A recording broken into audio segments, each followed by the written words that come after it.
벌써 11월을 보내는 마지막 주일을 저희들이 맞고 있습니다. 지나온 1년을 되돌아보게 되어질 때 어떤 때 하루는 길게 느껴져서 어떤 때도 있었고 그렇습니다마는 그러나 막상 이 시간이 교차에 서보게 되어지니까 참으로 빠르게 지나가는 것을 느껴볼 수가 있습니다.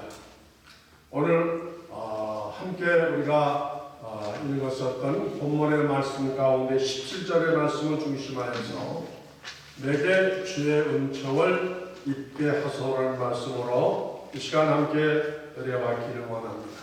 한번 따라오시기 바랍니다. 주의 은총을 입게 하소서.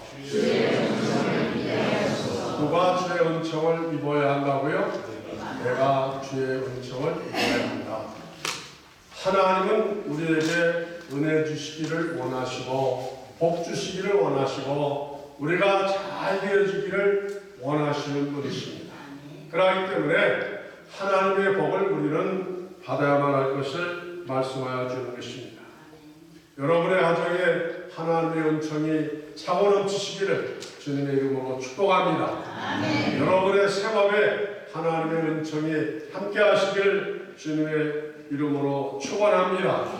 여러분의 자녀들과 또 우리 평강교회도 하나님의 복이 넘치시기를 주님의 이름으로 축원합니다.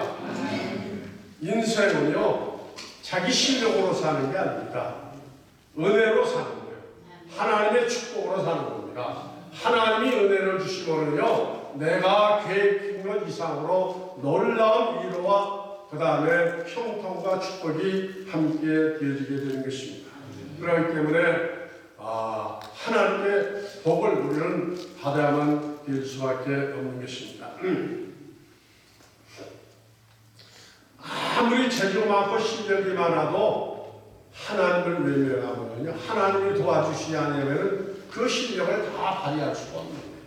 아무리 재주가 많아도 아니 되어지는 겁니다. 세상은 그런 거예요. 그렇기 때문에 어떤 사람이 지혜롭고 복된 사람이냐 하나님과 가까이 하는 사람입니다. 주님께 은혜를 받는 사람입니다. 주님께 도심을 받는 사람입니다. 오늘 예배전에 우리가 참석하지 않아서 주께서 일하신다고 했습니다. 누구를 위해서 주께서 일하시느냐? 바로 주님을 신뢰하는 자라고 말씀하셨습니다. 하나님을 인정하는 자, 그런 자에게 하나님께서 함께 하실 것을 말씀하여 주는 것입니다. 그런 말 있지 않습니까? 제가 아주 좋아하는 말인데 3명의 친구가 시골에서 사는데 어느 추운 겨울날 들판길을 셋이 길을 걸어가다가 눈 덮인 들판길에서 너무 무료하니까 그런 말을 했다는 거 아니에요? 야, 우리가 이렇게 참 재미없이 걸어갈 것이 아니라 한번 시합을 하자 했습니다. 그게 무슨 시합을 하냐? 저 넓은 그 눈 덮인 들판길을 우리가 지금 가는데 우리 셋 중에서 누가 저 눈길을 곧게 빠르게 갈 수 있는가 한번 시합을 하자. 가위바위보로다가 1, 2, 3번을 정하고서 이제 내기를 했습니다. 1등에게는 뭐를 줘요? 돈을 얻어서 이제 모아주기를 했습니다. 첫 번째 사람이 이제 걷기를 시작하는데 자기가 시합에 지면 안 되겠습니까? 정신을 바짝 차리고 그냥 앞만 보고 땅 아래만 보면서 한 발자국 두 발자국 아주 조심하면서 눈길을 걸어가는 거예요. 자기는 똑바로 걸어간다고 생각하는데 뒤에서 따라간 두 사람이 볼 때 처음에는 똑바로 걸어가는데 50m, 100m 가서는 이게 전부야 이리로 갔다 저리 갔다 하는 거예요. 인생이 그렇습니다. 자기를 다르게 정직하게 잘 산다고 그러지만은 위에서 하나님이 보실 때를 잘못 사는 사람들이 많이 있는 거죠. 두 번째 사람 차례가 됐어요. 앞에 가는 친구가 뭐 10m 가다가 삐뚤어지고 20m 가다가 삐뚤어지고 마음속에 계산하고서는 나는 저기에서 똑바로 가야지 하면서 이 친구도 아래만 보면서 조심하면서 가는데 먼저보다는 그래도 덜 삐뚤어지면서 앞으로 갔습니다. 그렇지만 그의 발걸음도 길어지면 길어질수록 목적한 곳과는 정반대 삐뚤어지는 나기 시작했습니다. 세 번째 친구가 자기 순서가 되었는데 이 친구는 앞선 두 명의 친구들처럼 아래만 보는 것이 아니라 고개를 이렇게 높이 쳐들니 땅에는 관심이 없어요. 그리고 걸어가는 것이 아니라 막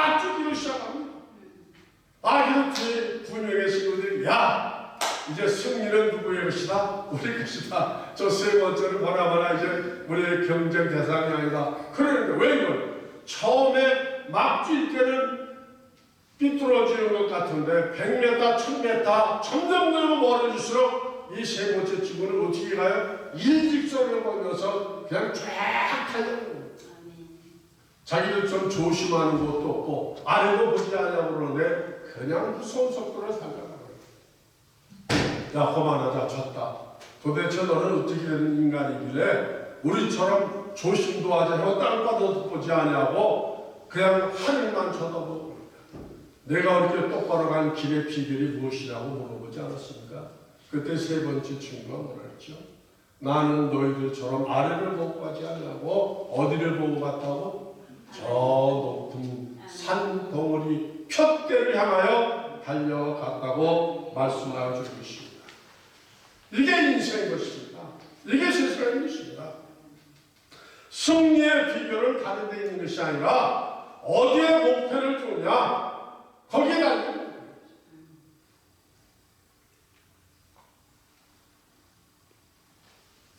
아무리 수고하고 아무리 조심하고 아무리 노력해도 푯대가 잘못되어졌으면 안 이겨지는 겁니다. 우리의 푯대는 무엇이라고요? 십자가에 높이 달리신 예수 그리스도가 우리의 삶의 목표가 아니겠습니까? 그래서 예수를 믿고 사는 사람은요 염려와 근심할 필요가 없습니다. 물론 세상에 염려와 필요가 근심이 없는 것은 아니지만 주님께서 그것까지라도 다 책임져 주시겠다고 말씀하지 않았어요. 그래서 뭐라고 말씀해요? 수고하고 무거운 짐진 자들아 어떻게 하라고요? 그냥 고통 가운데 신음하지 말고 어떻게 하라고요? 누구에게로 나오라? 내게로 나와서 너의 멍에를 내려놓으라. 이렇게 말씀하여 주지 않았습니까? 이게 인생입니다. 우리의 삶인 것입니다.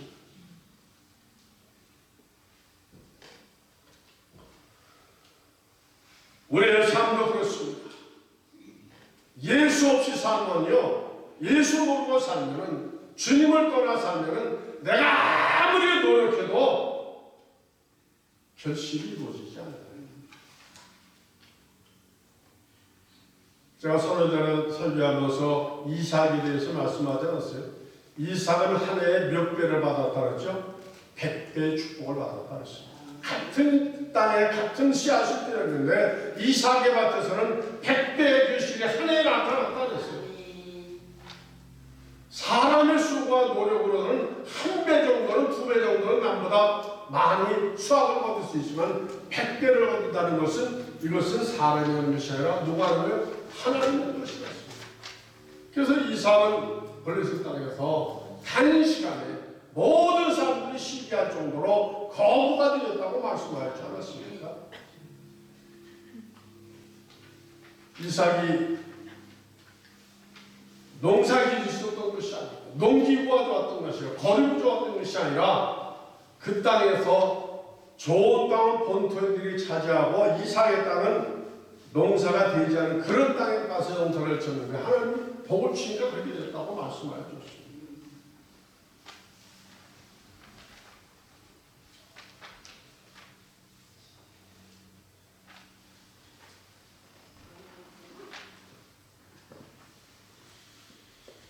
우리가 어떻게 사시든지 자기의 선택에 따라서 여러분의 삶을 살 수가 있는, 여러분은 누구의 선택에 사는 사람인데 하나님 앞에 서서 하나님께 인정받는 그러한 복된 삶을 살아시기를 주님의 이름으로 축복합니다.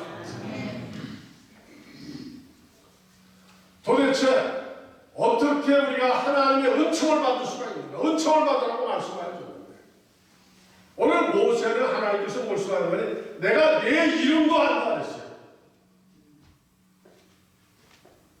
김재진 집사님의 이름을 본인만 아는 것이 아니라 주변 친구도 아는 것이 아니라 누구도 아시더라고요. 하나님도 집사님을 아십니다. 하나님이 어느 정도 되면 집사님 머리카락의 숫자 알아요, 몰라요? 사람 누구도 자기 머리카락의 숫자를 아는 사람이 없어요. 셀 수가 없으면. 근데 누구는 아신다 그랬어요? 하나님. 아니 머리카락 숫자를 아실 정도면은 우리의 삶에 지나온 삶도 다 아시는 겁니다. 우리가 무엇을 위해서 어떻게 살았든지 어디에 신경을 쓰고 어떤 선언을 해가는지 거기에 대해서 주님께서 다 아시고 그에 대한 보상도 하시고 그 다음에 칭찬도 하시고 우리의 상급도 하늘에서 기록하여 주는 것을 말씀하시는 것입니다. 오늘 성경 뭐라고 하셨어요? 내가 은혜 줄 자에게 은혜를 주고 은총 줄 자에게 은총을 준다 그랬습니다. 그러니까 하나님의 은총은 복권처럼 그냥 운이 좋아서 받는 것이 아니라 길 가다가 어떻게 떨어져 죽는 것이 아니라 받을 자가 받는다 그랬습니다.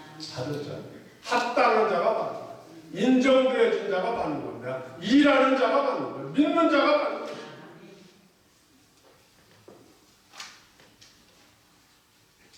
받을 자격이 있는 사람이 받을 것을 말씀하여 주는 것입니다.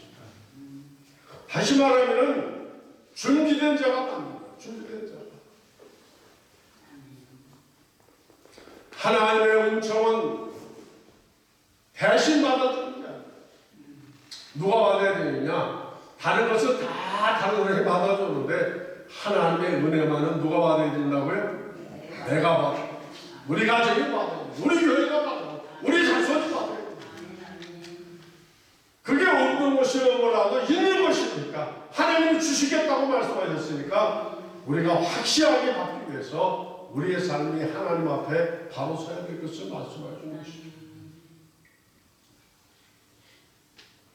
하나님이 우리에게 요구하시는 그 은총의 기준이 무엇인가?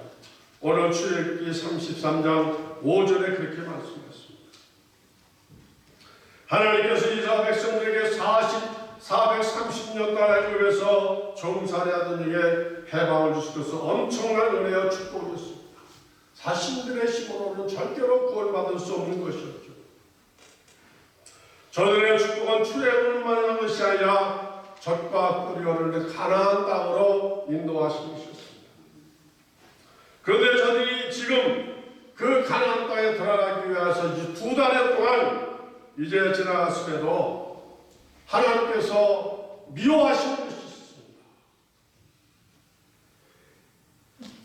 저들이 털고 가기를 원하셨는데 벗어던지고 가기를 원하셨는데 그렇게 하지 못한 것이 있다고 말씀하시는 것입니다.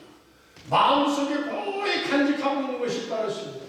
하나님의 인도하심을 받아 지금 출애굽을 하였지만은 만약에 하나님께서 우리의 가는 여정에서 돌보지 아니하시고 하나님이 외면하시면은 그때는 자기의 힘으로 살아가야 되니까 그때를 대비해서 품속에 고이 간직한 것이 있다 그랬어요.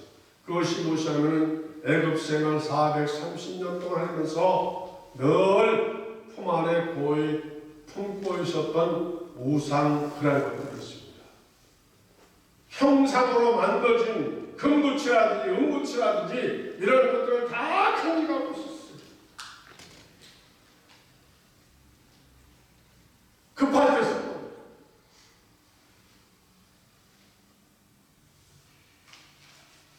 방패막이로서 목을 옮겼습니다. 모세가 시내산에서 늦게 내려오니까 이스라엘 백성들이 그래서 급하니까 어떻게 했어요? 그 탄장품을 모아가지고 금송아지 우상을 만들지 않았습니까? 불안하니까 하나님 거기까지만 도와주셨지 미래에 대한 내일에 대한 그 확실한 비전이 없으니까 그렇게 했습니다. 그러나 하나님은 그런 분이 아니시죠.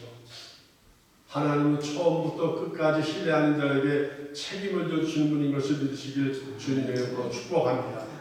하나님의 축복은 한 번 우리가 잡혔으면은 영원까지 보장하시는 그 하나님이십니다. 그래서 우리도 하나님 앞에 은총을 받으려면 하나님께서 나에게 원하시는 것이 있어요. 미워하시는 것이 있습니다. 버려야 할 것이 있습니다. 그것이 잘못된 생각이라든지 아니면 잘못된 습관일 수도 있고 그 다음에 아니면은 마음속에 고이 간직하고 있는 하나님께서 보실 때 원치 않는 결정이 있을 수가 있어요. 그것이 무엇인지 다른 사람은 몰라도 자기만이 아는 것이 있습니다. 자기 안에 비밀이에요. 그것이 어떻게 해요? 벗어던지라고 말씀합니다. 던져버리는 겁니다.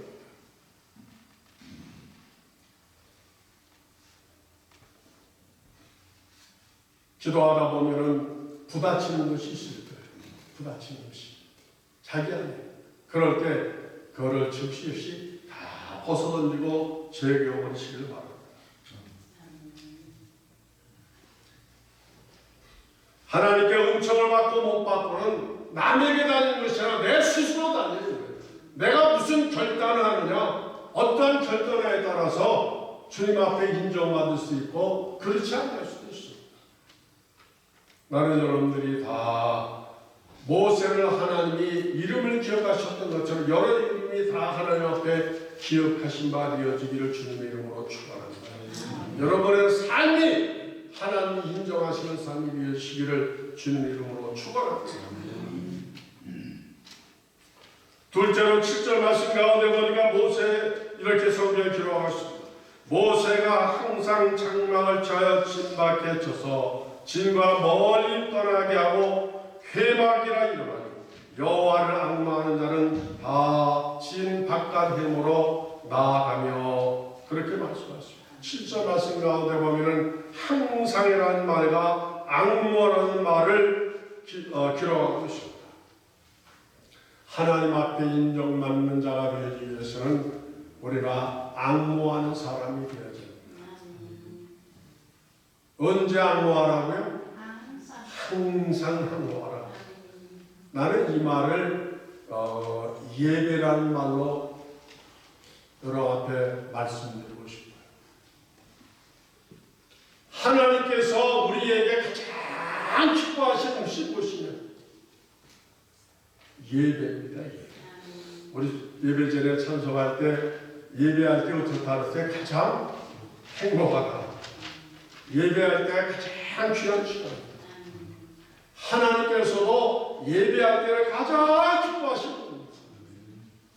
아니 시편의 기자가 오죽하면 그랬겠어요. 그렇게 말하지 않습니까? 여호와의 전에 한 날이 세상에 몇 날보다 낫다고요? 천날보다 낫다고요. 세상에 나와서 하루 벌거는 요즘 한 150불, 200불 벌겠죠? 그러면 천날을 곱하기 해보세요. 하나님 앞에 예배드리는 한 날이 그만큼보다 더 귀하다는 겁니다. 천날을 1000불에다 150 곱하면 얼마야? 내가 써보세요. 그 사이가 잘 안 되는데 우리가 1시간 이 예배드리는 게 10만 불보다 더 귀합니다. 제가 오늘 10만 불이라는 말을 김은성 장로님하고 최경 장로님께 얘기했는데 아까 들어와가지고 왜 그 말을 했냐면은 우리 지난 주일날 추수감사 예배가 예배 끝나자마자 12시간도 안 됐는데 KCM 우리 조영수 국장님이 하는 그 인터넷 신문이 미 전역뿐만 아니라 전 세계로 보도가 되는데 그 추수감사 예배가 도배가 됐어요. 그거 광고 효과를 하면 10만 불도 넘는 거예요. 내가 두 부장님께 그랬어요. 그 조국장님께 이따가 정중하게 감사하고 크리스마스 때 선물 좀 해드리라고. 나는 100만 불로 추상 값어치 있다고 생각합니다. 아니 LA에 수천 개 교회 중에서 추수감사 예배 그 신문에 난 거 우리 교회하고 송정명 목사님이 섬겼던 그 평안교회 두 교회밖에 없더라고. 얼마나 감사해요. 우리 이현자 원생 김은옥 권사님도 그 매스컴 타시고 우리 민권사님 김광사님 다 매스컴 탔잖아. 더 멋있더라고. 얼마나 멋있어. 하나님의 예배를 대단히 소중히 했기 때문에 우리가 예배로 인정받으면 더 바랄 것이 없어요. 근데 제가 이제 은퇴하고서 지금 11달째 우리 교회 많이 빠졌죠. 어디에서 설교부터 하러 받으면은 여러 군데 이제 이렇게 방문해 보는데, 그전에는 그렇게 많은 교회를 방문해 보지 못했었는데, 교회를 지키기 위해서. 근데 다른 교회를 탐방을 하면서 제가 예배에 대해서 도전을 받은 게 있어요. 우리 교회는 너무 고상하고 너무 경건하고 너무 거룩함에 예배드리는데, 요만하만큼 꼭 좀 우리도 배웠으면 하는 게 있더라고요. 그게 뭐냐면은, 목사한테 설교할 때 우리 교회는 아멘 소리가 적더라고. 상근 기도할 때도 아멘 소리가 적고, 누가 와서 이렇게 참 찬양할 때도 좋으면은 박수도 치고 그냥 할렐루야 아멘 하면 되는데, 우리 교회는 왜 이렇게 거룩한지 모르겠어요. 내 앞으로는 우리 교회도 따라갔으면 좋을 것 같아요. 아멘. 더 크게. 아멘. 아멘. 우리 자녀들 기도하실 때 그 한마디마다 끝날 때마다 아멘, 아멘, 아멘. 특별히 해돋는 게 정갑수 목사님 교회 갔더니 거기에 아멘 권사님이 계시더라고. 아멘 권사님. 그냥 예배 시간에 한 100번은 이상 아멘 하는 것 같아. 근데 그 듣기 싫은 게 아니라 힘이 되더라고요. 안 듣는 것 같아요. 한번 여러분 아멘 한번 해보세요. 아멘. 아멘. 아멘. 그러면 설교를 목사도 힘이 나고 옆에서 은혜를 받고, 그 다음에 또 기도하시는 장로들 힘으로 또 모두가 다 힘을 얻습니다. 우리에게 아멘의 부흥이 있으시기를 주님의 이름으로 축원합니다.